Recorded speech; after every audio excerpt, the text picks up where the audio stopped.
सभी के लिए नमस्कार। आपकी तैयारी अच्छी चल रही होगी और चलनी भी चाहिए।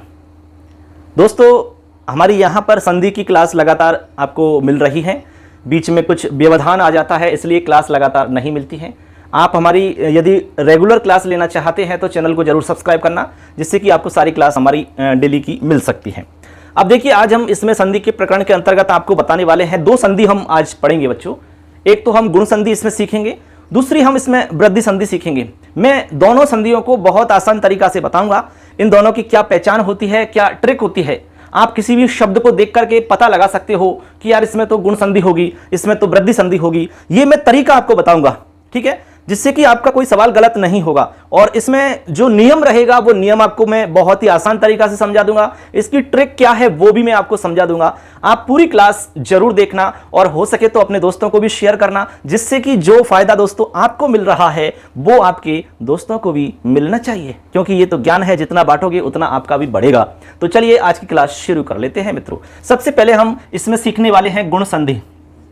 देखिए, टॉपिक डालेंगे गुण संधि।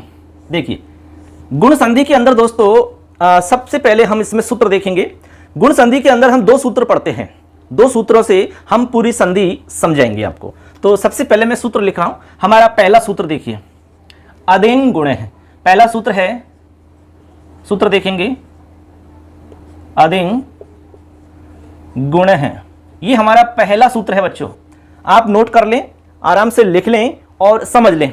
ये हमारा गुण संधि का पहला सूत्र है। ये सूत्र क्या कहता है भैया? ये सूत्र कहता है कि अत और इंग।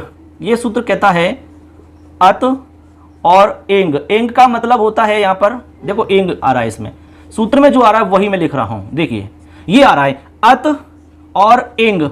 इन दोनों की क्या होती है? गुण संज्ञा। गुण संज्ञा ये हमारा सूत्र कह रहा है। यानी ये वाला सूत्र गुण संज्ञा करने वाला सूत्र है। मान लो पेपर में आ जाता है कि निम्न में से गुण संज्ञक सूत्र कौन सा है या गुण संज्ञा करने वाला सूत्र कौन सा है, तब बच्चों आपको लिखना होगा अदेंग गुण है। मतलब ऑप्शन में देख लेना, अदेंग गुण वाला हमारा करेक्ट होगा। अगला सवाल आ सकता है कि निम्न में से कौन सा वर्ण गुण संज्ञक नहीं है या गुण संज्ञक है। दोनों तरह के सवाल बन सकते हैं, कौन सा है और कौन सा नहीं है। ये दोनों बात हमें समझ में आनी चाहिए। अब देखो, अत का यहां जो मतलब है बच्चों, वो आपको लेना है ए, ठीक है, ए। अत का मतलब ए लेना, यहां पर मोटी मोटी बात समझिए आप। और इंग का मतलब होता है ए और ओ। इन दोनों को हम क्या कहते हैं? इंग कहते हैं बच्चों। अब यहां पर हमारे पास तीन वर्ण हो जाते हैं, ए, ठीक है, एक तो है ए ओ और ए, यानी ए ओ। ये तीनों वर्णों की होती है भैया गुण संज्ञा।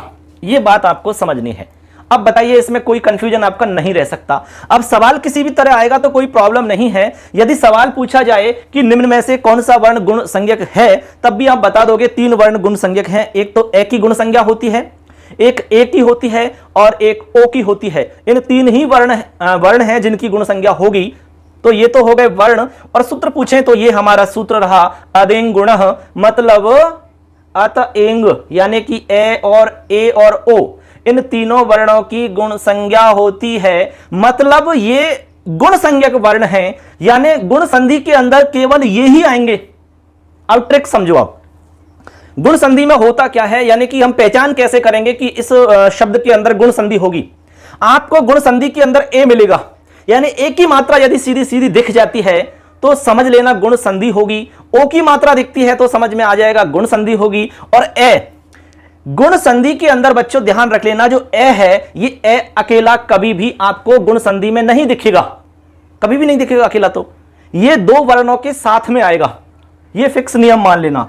एक तो आएगा ये रे के साथ, मतलब अर के रूप में आपको दिखाई देगा, और एक अल के रूप में आपको दिखाई देगा। इस रूप में ये दिखाई देगा ए, यानी रे के साथ दिखाई देगा और ले के साथ दिखाई देगा। अकेला कभी भी दिखाई नहीं देगा। ये आप इसको गांठ बांध लो अच्छे से। अब देखो, तीन बात हमारी, तीन के चार बात समझ में आ गई। एक तो अर मिलेगा, एक अल मिलेगा, एक ए मिलेगा, एक ओ मिलेगा। ये चार ध्वनि हैं। ये यदि आपको दिखाई देती है या सुनाई देती है तो समझ जाना वहां पर गुण संधि हो जाएगी। जैसे रमेश है, दिनेश है, सुरेश है, गणेश है, परमेश है, वसंत ऋतु, शीत ऋतु, ठीक है ना, ग्रीष्म ऋतु, ऐसे अर की ध्वनियां, देवर्षि, देवर्षि, देखो देवर्षि, अर की ध्वनि आ रही है, तवलकार, ममलकार, तव अल, अल की ध्वनि आ रही है, तो अल की ध्वनि आए, अर की ध्वनि आए, ए दिखाई दे, ओ दिखाई दे, तो समझ जाना गुण संधि होगी। ये हमारा सबसे अच्छा तरीका है पहचानने का, इन ध्वनियों को पहचानना है आपको बस। तो अब इतना आप समझ गए होंगे। अदिंग गुण सूत्र हमारा गुण संज्ञा करने वाला है, यानी इससे गुण संज्ञा होती है, ये लिख दिया वैसे नीचे, गुण संज्ञा, ठीक है, गुण संज्ञा करने वाला सूत्र है। और किसकी होती है? ए और ओ, इन तीन वर्णों की गुण संज्ञा होती है, ठीक है ना। और गुण संधि के अंदर आपको दिखेंगे अर, अल, ए, ओ, ये चार ध्वनि आपको दिखाई देंगी, किसमें? उदाहरणों में। तो समझ लेना वहां आपका गुण संधि का वो कार्य होता है। अब इतना मैं मिटा रहा हूं इसको, इतना समझ में आ जाना चाहिए आपके। आगे हम जो हमारा संधि करने वाला सूत्र है, गुण संधि करने वाला, वो हम समझते हैं। चलिए अगला सूत्र देखिए बच्चों, अगला सूत्र हम बता रहे हैं गुण संधि करने वाला सूत्र, यानी कि गुण संधि किससे होगी, ऐसा मान लो सवाल आता है तो ये वाला सूत्र आपको बताना होगा। तो सूत्र है हमारा सेकंड वाला, क्या है? आद गुण है। क्या है? आद गुण है। ये हमारा सूत्र है बच्चों, आद गुण है। पहले हमने अदिंग गुण बता दिया और ये आद गुण सूत्र है। आद गुण सूत्र क्या कहता है सुन लीजिए और अच्छे से समझ लीजिए। ये सूत्र हमारा गुण संधि विधायक है बच्चों, गुण संधि विधायक। अब मान लो आ गया कि गुण संधि करने वाला सूत्र कौन सा है, तो ये रहा भैया आद गुण सूत्र है हमारा। इस सूत्र से क्या होती है? गुण संधि होती है, ऐसे आपको समझ लेना है, ठीक है ना। तो आद गुण सूत्र क्या है? गुण संधि करने वाला सूत्र है। आ गया निम्नलिखित में से गुण संधि विधायकम सूत्रम किम, कौन सा है? तो उत्तर हो जाएगा आद गुण। आद गुण सूत्र से क्या कार्य होता है, तो बताइए क्या कार्य होगा? इससे होती है आपकी गुण संधि होती है भैया, से क्या होती है? गुण संधि। अब कैसे होती है वो अब हम समझेंगे इसमें, इसलिए अच्छे से समझ लेना। मैं इसकी ट्रिक बता रहा हूं, शॉर्ट में समझा रहा हूं। इस सूत्र का अर्थ क्या है वो मैं आपको शॉर्ट में समझाता हूं। देखो ये सूत्र कहता है कि अवर्णात अची परे, देखो अवर्णात अची परे, बिल्कुल सीधी सीधी भाषा में समझो। ये कह रहा है कि ए या आ के बाद में, ए या आ के बाद में अच परे होने पर, अच परे होने पर, पूर्व और पर के स्थान पर, पूर्व और पर के स्थान पर गुण एकादेश होता है, गुण एकादेश होता है। यह हमारे इस सूत्र का अर्थ है बच्चों। दोबारा सुन लो, आप चाहो तो लिख लेना। अवर्ण के बाद, अवर्ण का मतलब होता है बच्चों, यहां देखो मैं बोल रहा हूं अवर्ण, अवर्ण का मतलब होता है ये वाले, अवर्ण का मतलब होता है ए या आ। तो यूं समझिए कि ए या आ के बाद यदि अच आए, अच का मतलब क्या होता है बच्चों? स्वर। अच आए तो पूर्व और पर के स्थान पर गुण एकादेश हो जाता है। क्या हो जाता है? गुण एकादेश हो जाता है। यह हमारे इस सूत्र का अर्थ हो जाता है। यह तो अर्थ हो गया बच्चों, ठीक है, क्लियर हो गया अर्थ आपके। अब मैं आपको स्पष्ट करता हूं कि कैसे हो जाता है और क्या हो जाता है। अच में आपको सारे अच नहीं मिलेंगे, यानी अच के अंदर जैसे हमारे 9 स्वर हैं तो वो सारे के सारे आपको नहीं मिलेंगे। कौन से मिलेंगे आपको वो मैं आपको बता देता हूं। देखिए ऐसा करो, इतना लिखिए आप, पहले इतना लिख लो, इसके बाद में मैं मिटा करके यहीं पर लिख देता हूं कि किस तरीका से आपको याद रखना होगा, ठीक है। चलिए मैं यहां पर स्पष्ट करता हूं कि कैसे इसमें गुण एकादेश होता है, ठीक। अब देखो मैं नियम बता रहा हूं। एक नियम तो पहला ये है, ए या आ के बाद में यदि आपको इ या ई इनमें से कोई भी मिल जाए, मान लो छोटी और बड़ी यानी ह्रस्व और दीर्घ ई में से कुछ भी मिल जाए, तो पूर्व और पर, देखो यहां पर याद रखना, जो काम होगा वो पूर्व और पर दोनों के स्थान पर होगा। तो इन दोनों के स्थान पर आपको बना देना है ए। ये हमारा नियम नंबर 1 हो गया। क्या हो गया? नियम नंबर 1। जैसे उदाहरण से समझो और स्पष्टता आ जाएगी। प्रसिद्ध उदाहरण है रमा धन ईश है, ये सबसे फेमस उदाहरण है अपना। रमा धन ईश है। हमने कहा कि भाई सबसे पहले आपको ए या आ ढूंढना है। क्या ढूंढना है? ए या आ। इसके बाद में आपको ई इनमें से कुछ भी मिलेगा। तो यहां देखेंगे बच्चों, आ मिल गया, रमा में आ मिल रहा है, इधर ईश में ई मिल रहा है, तो हमारा पहला नियम इसमें लग चुका है। अब देखो मैं इसको थोड़ा सा बाहर कर देता हूं। जैसे ही हम रमा में से आ को बाहर निकालेंगे तो रम धन आ, ऐसी कंडीशन बन जाएगी। इसके बाद में इधर ईश है, ये तो ऑलरेडी लिखा है यहां। अब देखो हमने कहा कि भाई इधर वाले वर्ण और इधर वाले यानी दोनों के स्थान पर एक हो जाएगा वर्ण, दोनों की जगह एक वर्ण होगा, इस बात को ध्यान रखना। तो यहां देखो आ और इधर ई, इन दोनों की जगह ए हो जाएगा, दोनों की जगह। अब बताइए भाई दोनों की जगह हो जाएगा तो इधर क्या बचेगा, रम, ये रम, और इधर क्या बचेगा, ई, इसमें आ ही गया, आ और ई तो मिल ही गए, इधर बच्चा श है।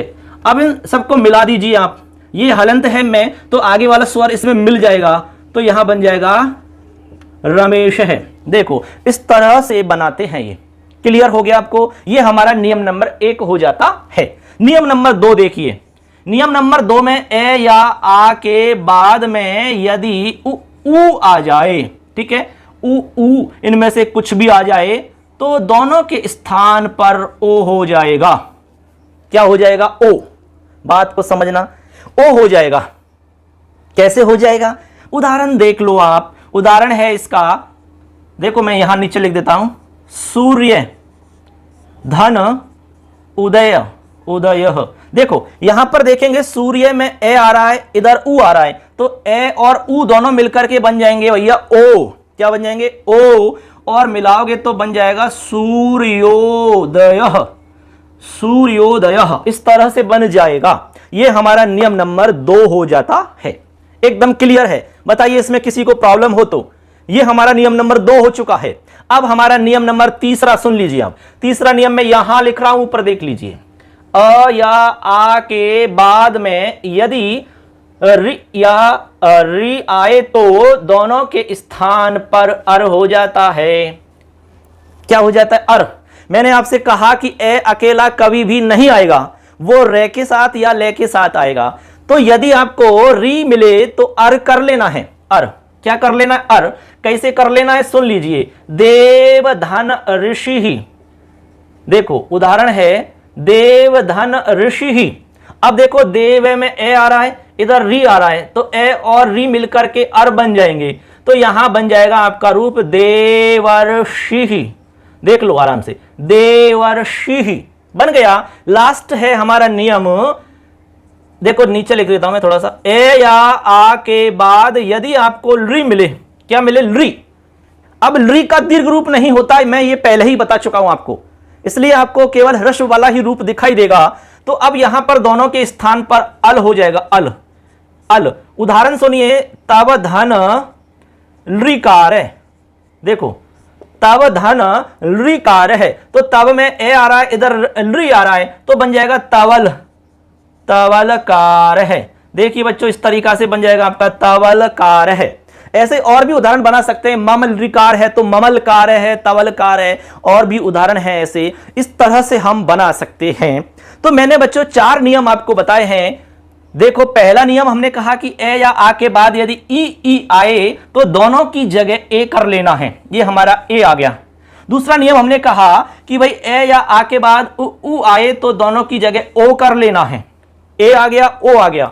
तीसरा नियम चलिए इधर, ए या आ के बाद री आए तो अर कर लेना है, अर, तीसरा नियम। चौथा नियम था ए आ के बाद में री आए तो अल कर लेना। हमने आपसे कहा कि केवल आपको 4 ध्वनि सुनाई देंगी। किसमें? गुण संधि के अंदर केवल 4 ही ध्वनि सुनाई आपको देंगी। एक तो ए की ध्वनि दिखाई देगी, एक आपको किसकी देगी? ओ की, एक अर की और एक अल की। ये 4 हैं, इनके अलावा आपको कुछ भी ध्वनि नहीं आएगी आपको सुनने में। कोई भी उदाहरण देख सकते हो आप, आपके पास जो भी गाइड है, किताब है, कुछ भी है, उसमें आप प्रैक्टिस करिए, उसमें देखिए, जितने भी उदाहरण है उनको बोल बोल के देखिए, उनके विच्छेद करके देखिए। आप फटाफट चुटकियों में यूं ही आपका सवाल सही हो जाएगा। ये तरीका है आपका। ए, ओ, अर, अल, ये सुन लेना, ये 4 ध्वनि है तो गुण संधि होगी होगी होगी, बस। तो ये आपको क्लियर समझ में आ गया कि नहीं आ गया? इतना उतार लो, फटाफट लिख लीजिए आप, ठीक है। अब मैं आपको उदाहरण समझाता हूं। बहुत सारे नियम हो चुके हैं हमारे, अब तो उदाहरण बनाने हैं आपको, बस। तो इतना लिखो, फिर मैं आपको उदाहरण बताता हूं 10-5 यहां पर। देखिए बच्चों, ये हमारे कुछ उदाहरण हैं। इन उदाहरणों को हम समझते हैं। अभी मैं स्पष्ट करके बताऊंगा एक एक उदाहरण को, जिससे आपको अच्छे से प्रैक्टिस हो जाएगी। सबसे पहला उदाहरण है हमारा उपधन इंद्र है। तो यहां देखो उप में ए आ रहा है, इधर आपका ई आ रहा है। मैं यहां पर खोल के बता रहा हूं, इधर देख लो आप अच्छे से। इधर देखो उप है और इधर आपका इंद्र है, ऐसे इसमें ए आ रहा है, इधर ई आ रहा है। तो मैं इसको बाहर निकालूंगा तो उप में पे हलंत हो जाएगा, ए बाहर हो जाएगा, ये ई है, ठीक है, इसको बाहर कर दिया ऐसे। अब इन दोनों की जगह आपको ए करना है। पहला नियम जो मैंने बताया कि ए या आ के बाद ई मिले तो दोनों के स्थान पर ए हो जाता है, अब दोनों की जगह ए हो जाएगा। अब देखो क्या क्या हटेगा, सुन लो अच्छे से, ये क्लियर हो जाना चाहिए एक आपके। अब देखो ये चीज हट जाएगी आपकी, देखो ये चीज हट जाएगी क्योंकि इन दोनों की जगह ए हो चुका है। बात को समझना, इधर आपका उप बचेगा इस तरीका से और इधर आपका ये आधा ने और इस तरीका से बचेगा। अब इसको मिलाएंगे तो आपका उपेंद्र इस तरीका से बनेगा बच्चों, उपेंद्र है। बताओ बना कि नहीं बना? तो ये तरीका मैंने समझाया है आपको। अब इसमें आपको आगे दिक्कत नहीं आएगी क्योंकि सारे इसी तरह बन जाएंगे। तो ये बन जाएगा उपेंद्र ऐसे। बाकी को यूं की तो समझना है, यहां पर तथा में आ रहा है, इधर ई आ रहा है, तो आ और ई मिलकर के ए बन जाएगा, तो बनेगा तथेति, तथेति ऐसे बनेगा कहीं, तथा धन इति तथेति ऐसे बन जाएगा, ठीक है ना। आगे है आपका गंगा धन उदकम, तो गंगा में आ रहा है, इधर देखो आप आ, और इधर ऊ आ रहा है, तो आ और ऊ आ रहा है ना, तो हमने कहा कि भाई ए या आ के बाद ऊ मिले तो उसको ओ कर देना है, तो यहां बन जाएगा ओ, तो बन जाएगा गंगोदकम, गंगोदकम इस तरह से बन जाएगा गंगोदकम। पर धन उपकार है, ए आ रहा है, इधर ऊ आ रहा है, तो बन जाएगा ओ, परोपकार है, परोपकार है बन जाएगा। सेम इसी तरह हित धन उपदेश है, तो यहां बन जाएगा ओ, हितोपदेश है, हितोपदेश है इस तरह से बन जाएगा। कृष्ण धन रिद्धि, अब यहां थोड़ा सा समझिए आप, मैं इसको थोड़ा स्पष्ट कर रहा हूं, इधर बाहर देखो, इधर कृष्ण, देखो मैं इसको थोड़ा अलग कर देता हूं, देखो कृष्ण में से ए हमने बाहर कर दिया और इधर आगे शब्द है हमारा रिद्धि, थोड़ा सा समझने की कोशिश करना आप। देखिए हमने इसमें से ए को बाहर किया इसलिए ऋण हलंत हो गया, तो इधर हम ए और जो री है इन दोनों की जगह करेंगे। आप बताइए ए और री यदि है तो क्या बनेगा? नियम नंबर हमारा तीसरा है ये, तो यहां बनेगा अर, क्या बनेगा? अर। अब देख लो इधर से तो आपका कृष्ण ये हलंत इस तरीका से उतर जाएगा और इधर आपका क्या बचेगा, इसमें ये री तो इसमें आ चुका है अपना, केवल ये बचेगा आपका, देखो ऐसे ये कंडीशन बचेगी। अब इन सबको मिला दीजिए आप, मिलाओ, तो मिलाएंगे तो कैसे मिलेंगे देखो आप इसको एक बार, ये कृष्ण इस तरीका से हलंत है, अब इसमें ये ए जो है अर का वो आके मिल जाएगा तो ऋण पूरा हो जाएगा, पूरा हो गया, ठीक है। अब ये ए इसमें मिल चुका है पूरा, इसीलिए हुआ ये। अब बचा क्या? रे। अब रे कहां जाएगा भैया? रे तो हलंत वाला है, हलंत वाला रे आपको पता है कि हमेशा ऊपर जाता है, क्योंकि कमजोर व्यक्ति है तो ऊपर भाग जाएगा ये, ठीक है। तो कैसे भागेगा देख लो, कृष्णर्धि ऐसे भागेगा ये, कृष्णर्धि। जैसे आप देवर्षि बनाते हैं ना, इस तरीका से देखो, देवर्षि बनाते हैं तो ऐसा ही लिखते हैं कि नहीं भैया? ऐसे देवर्षि इसी तरह लिखा जाता है, तो देवर्षि आगे वाला जो होगा वर्ण उसी के ऊपर जाके बैठ जाएगा, देवर्षि। ऐसे कृष्णर्धि सेम कंडीशन है, तो ये आप समझ गए होंगे। मैं यहां डायरेक्ट अब लिख रहा हूं, ये मैंने समझाया है, थोड़ा सा नया था इस वजह से, तो आपको समझ में आ गया होगा यदि आपने ढंग से सुना और देखा होगा। तो कृष्णर्धि बन गया है हमारा। देवधन ऋषि है, तो देव में ए आ रहा है, आगे री आ रहा है, तो यहां बन जाएगा देवर्षि, देखो देवर्षि बन जाएगा। आगे है शीत धन ऋतु, तो शीत में आपका ते में ए आ रहा है, इधर री आ रहा है, तो यहां बन जाएगा शीतर तुहु, इस तरीका से शीतर तुहु। आप बना लेना, देख लेना, प्रॉब्लम आए तो हमें बताना। इसी तरह तब धन रिकार है, तो मैंने समझाया था, ये तो तबलकार बन गया। सेम है मम धन रिकार है, तो ममलकार बन जाएगा। ये दोनों सेम कंडीशन के हैं, इसलिए इनमें कोई दिक्कत नहीं आएगी, क्योंकि मैं ऑलरेडी आपको बता चुका हूं तब धन रिकार का कैसे बनता है। मैंने कहा कि भाई ए इधर है, इधर ए री आ रहा है, तो दोनों की जगह अल हो जाएगा, अल हो जाएगा, तो आप मिलाएंगे तो तवलकार बन जाएगा इस तरीका से। ये मैं आपको बता चुका हूं। तो ये मैंने सारे के सारे उदाहरण आपके सामने एक्सप्लेन कर दिए हैं, आपको अच्छे से समझ में आ गए होंगे, और मुझे विश्वास है कि इनमें से आपके पेपर में भी आ जाएगा। यदि गुण संधि का कोई सवाल आएगा तो पूरी उम्मीद है कि इन्हीं में से आपका सवाल आ जाएगा, नहीं आया तो सेम इनकी तरह ही आ जाएगा, आपका गलत नहीं होगा यदि आपने अच्छे से सुना है, देखा है, और जो हम समझाना चाहते हैं वो बात यदि आपने वास्तव में सुनी है और समझी है तो कोई भी सवाल आपका गलत नहीं हो सकता है दोस्तों। आपके लिए हम बहुत मेहनत कर रहे हैं दोस्तों, आप देख पा रहे होंगे, देखिए बहुत गर्मी हो रही है यहाँ, कूलर पंखा सब कुछ बंद है, यहाँ पर चारों तरफ लाइट लगी हुई है, रात्रि का समय है, ये लगभग 11 से ऊपर का समय हो रहा है और हम आपके लिए रिकॉर्डिंग कर रहे हैं। यहाँ पर जब समय मिलता है तब रिकॉर्डिंग की जाती है, उसके बाद में मिक्सिंग वगैरह का काम होता है, उसके बाद में फिर अपलोड होता है। तो हम चाहते हैं कि भाई संस्कृत में आपको हेल्प मिल जाए, आपके लिए कोई प्रॉब्लम नहीं आए और अच्छे नंबर आपके आ सकें, जिससे कि आप जो शिक्षक बनने का सपना पाल रखे हैं वो आपका पूरा हो सके। सबके लिए हम बहुत बहुत शुभकामनाएं देते हैं दोस्तों। तो चैनल को जरूर सब्सक्राइब कर लेना, जिससे कि आपको ये लाभ मिल सके, लगातार क्लासेज आपको मिल पाएंगी दोस्तों। वीडियो अच्छा लगता है तो लाइक जरूर किया करें और कोई भी बात है, कोई भी आपका सवाल रहता है तो आप कमेंट में लिख दो, मैं हर कमेंट को देखता हूं और जवाब भी देता हूं दोस्तों, ठीक है ना। तो ये हमारी गुण संधि कंप्लीट हो जाती है। अब हम अगली संधि और सीखेंगे इसी में, वृद्धि संधि, ठीक है। चलिए वृद्धि संधि सीख लेते हैं फटाफट। चलिए इसको मिटा देते हैं। अगली संधि है बच्चों हमारी वृद्धि संधि। तैयार हो जाइए सभी अपने। अब चलिए दोस्तों अगली संधि और देख लेते हैं हम। इसमें हमने आपसे पहले भी कहा कि भाई 2 संधि हम इसमें पढ़ेंगे, तो अगली संधि है हमारी वृद्धि संधि। देखिए गुण संधि यदि आपने समझ ली होगी ना तो ये इसमें ज्यादा दिक्कत नहीं आएगी आपको, क्योंकि काफी इसमें आपको हेल्प मिलेगी गुण संधि से। तो इसके अंदर भी दोस्तों 2 सूत्र हमें समझने होंगे। वृद्धि संधि के अंदर भी 2 सूत्र हमें समझने हैं। तो सबसे पहला सूत्र कौन सा है, सुन लीजिए। पहला सूत्र है आपका वृद्धिरादैच। सुन लो अच्छे से, वृद्धिरादैच, ये हमारा पहला सूत्र है, ठीक है। एक तो ये हमें समझना है। दूसरा सूत्र है हमारा वृद्धिरेचि। मैं इधर ही लिख देता हूं दूसरे सूत्र को, ये पहला सूत्र हो गया और दूसरा सूत्र मैं यहां लिख रहा हूं, एक साथ लिख देता हूं, वृद्धिरेचि। देखिए ये हमारे 2 सूत्र हो जाते हैं, दोनों को आपको समझा देंगे आराम से। देखिए पहला सूत्र है हमारा वृद्धिरादैच। यहां पर बहुत सारे बच्चों को कंफ्यूजन होता है। जैसे मान लो पूछ लिया जाता है कि वृद्धि संधि करने वाला सूत्र बताओ। अब 2 सूत्र हैं आपके सामने, बहुत बार कहते हैं कि वृद्धिरादैच है, कोई कहता है वृद्धिरेचि है। इसमें जो कंफ्यूजन है वो मैं दूर करता हूं सबसे पहले। दोस्तों वृद्धिरादैच जो सूत्र है ये केवल वृद्धि संज्ञा करता है, वृद्धि संज्ञक है। ये वाला सूत्र वृद्धि संज्ञा करने वाला सूत्र है और ये वाला सूत्र आपका वृद्धि संधि करने वाला सूत्र है। ये वाला सूत्र आपका वृद्धि संधि करने वाला सूत्र है। कंफ्यूजन दूर कर लेना। वृद्धिरादैच ये कह रहा है कि आत और ऐच, आत और ऐच, देखो आत और ऐच इनकी वृद्धि संज्ञा होती है। अब देखिए बच्चों यहां पर हमने आपसे कहा कि भाई आत और ऐच इनकी क्या होती है, वृद्धि संज्ञा होती है। क्या होती है, वृद्धि संज्ञा, आत की और ऐच की, ठीक है। अब आपके दिमाग में सवाल आ रहा होगा कि सर ये तो ठीक है लेकिन आत क्या है ये हमें पता नहीं है, ऐच क्या है ये भी पता नहीं है। तो कोई बात नहीं, आप समझ लो, मैं समझाता हूं। आत का मतलब है बच्चों आ और ऐच का मतलब है ऐ औ, ऐ और औ, ये मतलब है ऐ और औ, बस ये मतलब है इसका। तो आ ऐ औ इनकी क्या होती है, वृद्धि संज्ञा होती है। क्या होती है, वृद्धि संज्ञा।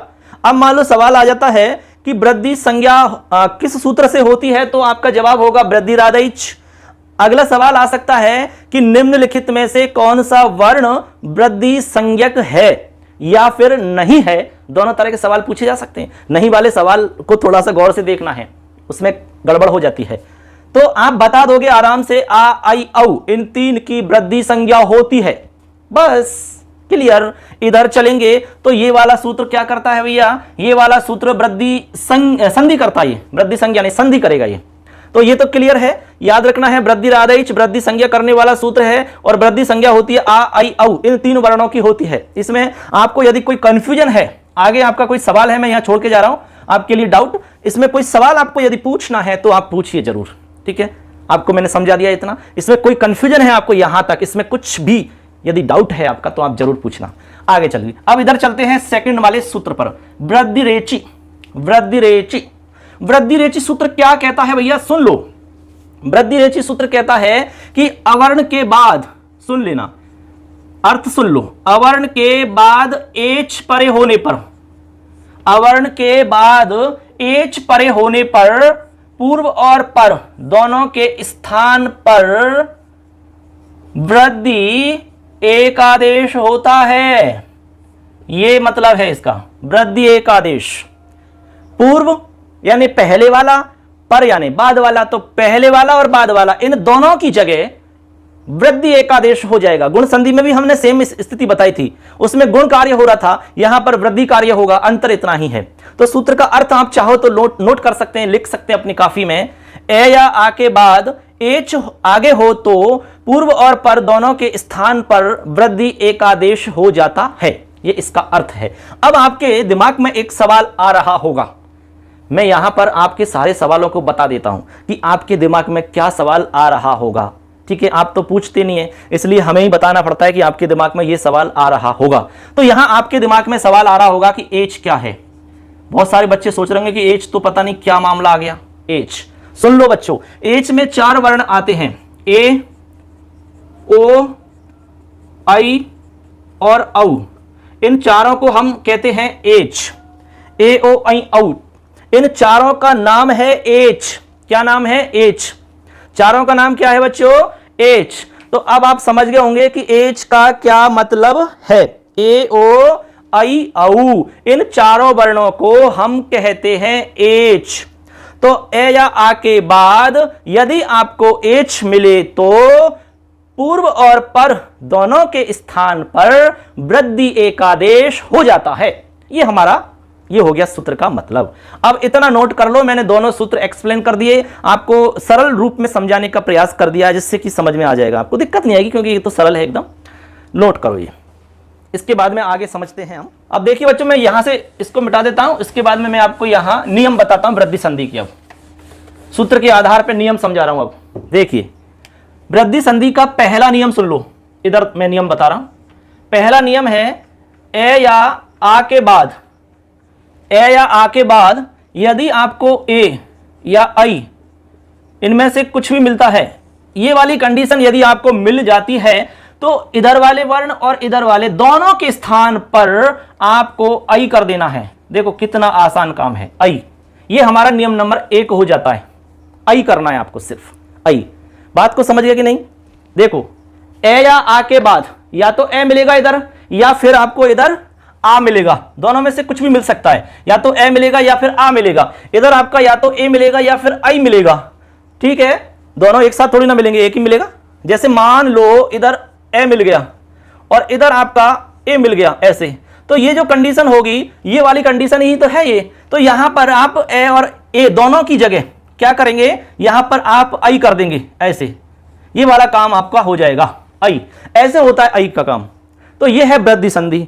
ठीक है, तो नियम नंबर 1 हमारा हो चुका है। अब अगला नियम सुनो आप, मैं उदाहरण समझाऊंगा, अभी टेंशन मत लो। देखो दूसरा नियम, ए या आ के बाद यदि आपको ओ या औ मिले तो फिर दोनों की जगह क्या कर देना है, औ कर देना है। केवल आपको ये 2 नियम ही सीखने हैं, बस। ये 2 नियम यदि आप सीख जाते हैं तो वृद्धि संधि आपकी एकदम क्लियर हो जाती है, कोई भी प्रॉब्लम नहीं है। ये 2 नियम आपको वृद्धि संधि में सीखने हैं, बस। इसी से हमारा काम चल जाएगा। ठीक है बच्चों, आपके लेवल के हिसाब से ये बहुत है, इससे बाहर आपको नहीं आएगा। देखिए, अब उदाहरण समझाता हूं मैं आपको। सबसे पहले जो मैंने बताया उसके उदाहरण देखिए। जैसे मान लो हम लिखते हैं सदा धन एव, देखो इधर सदा धन एव। देखो आप, अब हमने कहा कि ए या आ के बाद, तो यहां पर आ रहा है, इधर ए आ रहा है। अब आप देख लो, इसमें गुण संधि नहीं लग सकती, इसमें आपकी यण संधि नहीं लग सकती, अयादि संधि नहीं लग सकती, इसमें दीर्घ संधि नहीं लग सकती। सारी संधियों का अलग अलग नियम है, इसलिए सारी संधियां आप जब पढ़ लोगे तो मैं मिक्सअप करके सारे उदाहरण एक साथ बताऊंगा यहां पर एक पेपर में, टेस्ट पेपर के रूप में। सारी संधियों का मैं इसमें मिक्स कर दूंगा, फिर उदाहरण समझाऊंगा, तो उससे आपको अंदाजा लग जाएगा, आपको समझ में आया कि नहीं आया। अब इधर आ है, इसको थोड़ा सा मैं और खोल के स्पष्ट करता हूं। सदा में से आ बाहर निकाल लिया तो सद बच गया, और आ इस तरीका से बाहर हो गया। इधर हमारा ए यूं लिखा हुआ है, देख लो आप। तो आ और ए, ये वाली कंडीशन कहां बन रही है, नियम नंबर 1 में बन रही है। देखो, हमने कहा कि ए या आ, तो हमारे पास आ मिल गया। इधर कहा कि ए या आई, तो ए मिल गया। तो अब इन दोनों की जगह क्या बन जाएगा, आई। तो यहां पर क्या हो जाएगा, आई। ये हमारा नियम नंबर 1 है। तो नियम नंबर 1 यहां पर लग रहा है। तो अब देख लो आप, इधर सद और इधर वे, अब मिला दो सबको, तो दे में आई मिलेगा, तो आई इस तरीका से दिखता है, तो बन जाएगा सदैव। ये है हमारा बनाने का तरीका। ये मैंने एक पूरा तरीका बता दिया, अब बाकी उदाहरण में शॉर्ट में ही समझाऊंगा सीधा। ठीक है बच्चों, तो इतना लिख लो, इसको आप अच्छे से समझ लो। अब मैं इसमें उदाहरण लिखता हूं कुछ। उन उदाहरणों को आप खुद बनाना, मैं यहां बोल के बता दूंगा, लिख के नहीं बताऊंगा, वो आपको काम करना है। ऐसा करता हूं, एक उदाहरण इसका भी बता देता हूं, उसके बाद में आपका ही काम रहेगा सब। तो एक एक उदाहरण दोनों के हो जाएंगे। देखिए इसका उदाहरण है जैसे वन धन औषधि। देखिए अब यहां पर देखो ए आ रहा है, इधर औ आ रहा है, तो ए और औ मिलेगा तो औ बन जाएगा। ये हमने आपको बताया नियम नंबर 2 में, क्योंकि ये ए रहा, ये हमारा औ रहा, तो औ बन जाएगा ये वाला। तो यहां क्या बनेगा बताइए, बताओ बताओ। यह बन जाएगा बनौषधि, बनौषधि, इस तरह से बन जाएगा ये, बन धन औषधि, तो बनौषधि, ऐसा हमारा रूप बन जाता है। क्लियर है सबके? अब ये नोट कर लो, मैं इसमें आपको और उदाहरण लिखता हूं, ठीक है। देखिए मैं मिटा रहा हूं, ये आपको यहां कुछ उदाहरण मैं लिख रहा हूं जिनको सिर्फ मैं बोल के बताऊंगा, बाकी बना। अब देखिए बच्चों, यहां पर हमने कुछ उदाहरण आपके लिए लिखे हैं। अब इन उदाहरणों को मैं आपको एक बार बता देता हूं, बोल करके समझा देता हूं। लिखने आपको ही है, ये बनाने आपको ही है, मैं केवल बोल के समझाऊंगा। यहां पर कृष्ण है, इधर एकत्वम है, तो ए और ए आ रहा है तो आई बन जाएगा, कृष्णैकत्वम। यहां ण के ऊपर आई की मात्रा आ जाएगी, कृष्णैकत्वम, बना लेना। देवधन ऐश्वर्यम है, तो यहां पर ए और आई है तो आई बन जाएगा, तो वे में आई लग जाएगा, देवैश्वर्यम। जनधन एकता है, तो ए है, इधर ए है, तो आई बन जाएगा, जनई, तो ने पे आई की मात्रा आएगी, जनैकता। ऐसे वसुधा धन एव, तो वसुधैव, वसुधैव कुटुंबकम, सुना होगा आपने, तो वसुधा एव वसुधैव। एक धन एकम है, तो एकैकम, यहां पर ए आ रहा है, इधर ए आ रहा है, तो आई बन जाएगा, तो आई की मात्रा इस के में ऐसे आएगी, एकई, एकई और कम, ये और जुड़ जाएगा, एकई कम। तंडुल और ओदन है, तो ओदन आ रहा है ए और ओ, तो औ बन जाएगा, तंडुल, तंडुलौदनम, तंडुलौदनम, यानी ले पे औ की मात्रा आ जाएगी, तंडुलौदनम।